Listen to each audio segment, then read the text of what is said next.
Jacqueline Flett describes a trip to St. Boniface Hospital in Winnipeg as degrading and embarrassing. The 38-year-old has diabetes, and after a painful foot ulcer, she went to St. Boniface Emergency. She said after 2 hours of waiting, it seemed like the staff had forgotten about her.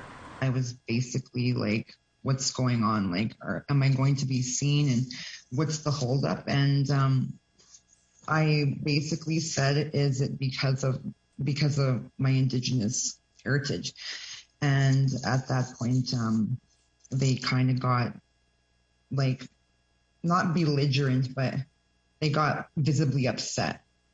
Flett says she then brought up past racist incidents like that of Brian Sinclair's, who died in a Winnipeg hospital waiting room in 2008.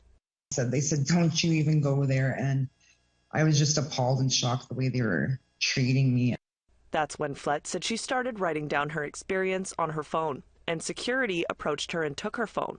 She was told to leave, though there were no recordings of her time at the hospital on the phone.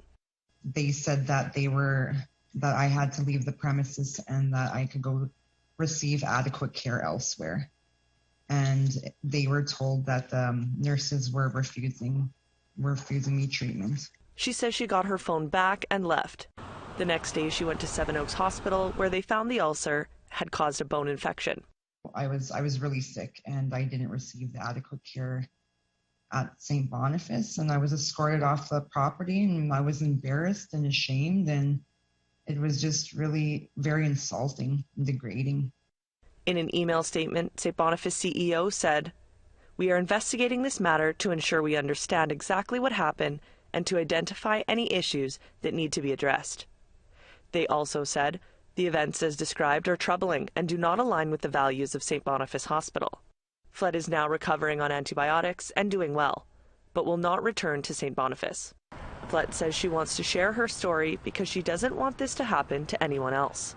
We really have to start working together and start speaking out. Like, I don't want anybody to be silenced, and I'm hoping that I'm a voice for all those that were silenced, like Brian Sinclair, that never had an opportunity to speak for themselves.